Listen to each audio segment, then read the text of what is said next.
दैत्य सेनेला पाहून सगळी देवसेना घाबरली होती, परंतु तुम्ही त्यांना धीर दिलात। आता देवसेनेवरचं विघ्न दूर झालं आहे। पण आता दैत्य शांत बसणार नाहीत।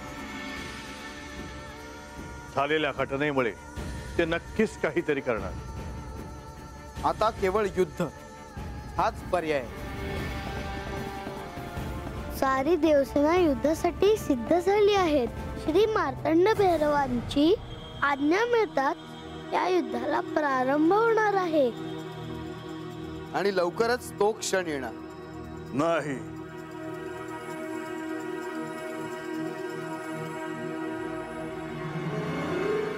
अजून युद्धाचा तो क्षण आला नाही। अजून तो क्षण यायला वेळ आहे असं का वाटतं आहे देवा तुम्हाला?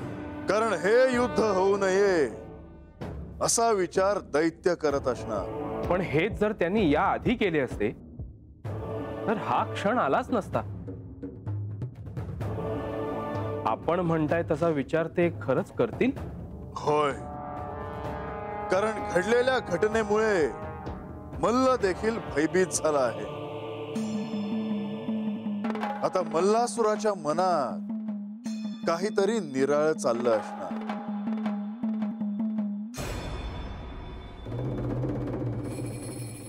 बंधू, मी म्हणालो होतो तुला, मला जाऊ देत युद्धभूमीवर। त्या देवसेनेला मी चांगलाच धडा शिकवला असता, पण तू मला जाऊ दिलं नाहीस। होय, कारण तू युद्धभूमीवर जायची ती योग्य वेळ नव्हती।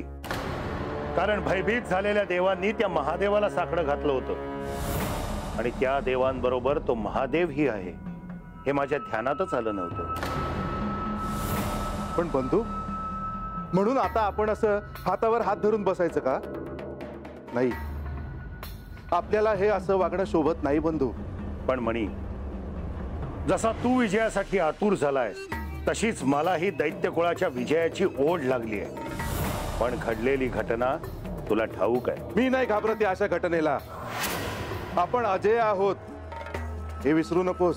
हो, पण विजयासाठी प्रसंगी काही पावलं मागेही जावं लागतं हेही तू ध्यानात ठेव मणी। मग आता काय करायचा विचार आहे तुझ्या मनात बंधू? आता असा मार्ग शोधून काढला पाहिजे की ज्यामुळं त्या देवांना त्या महादेवाचं सहाय्य मिळणार नाही। मला तरी केवळ युद्धाचाच मार्ग दिसतोय बंधू, दुसरा मार्ग नाही।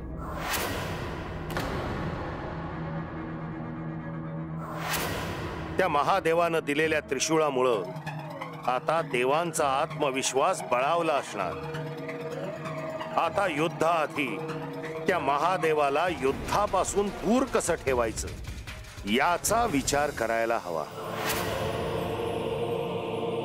नारायण नारायण, मणी आणि मल्ल हे चुकीचा विचार करणार हे त्रिमूर्तींना ठाऊकच होते। कितीही झाले तरी कुठल्याही तत्वावर त्यांची नीती उभारलेली नव्हती। सगळे साम्राज्य हे लोभ, अहंकार, बळ आणि हव्यासावर उभारले होते।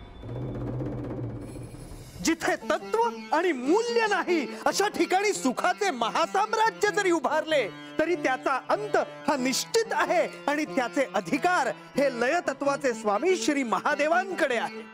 भविष्यात अशी साम्राज्ये उभारणाऱ्यांसाठी आपण काय सांगाल?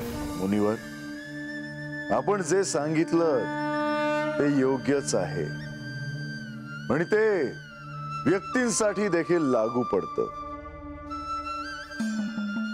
मनुष्याने तत्व आणि मूल्य याचा त्याग करून मिळवलेले सर्वस्व हे चिरकाल टिकणारे नसेल,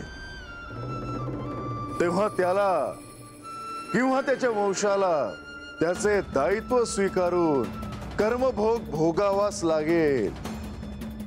हा सृष्टीचा नियम आहे। अद्भुत देवा, अगदी सोप्या भाषेत आपण खूप मोठी गोष्ट सांगितलीत। एक गोष्ट मात्र निश्चित होती की मणी आणि मल्ल यांनी तिन्ही लोकात विखुरलेल्या अनेक दैत्यांना एकत्र केले होते। त्यांचे संघटन हे देवांच्या विरुद्ध युद्ध करण्यासाठीच होते.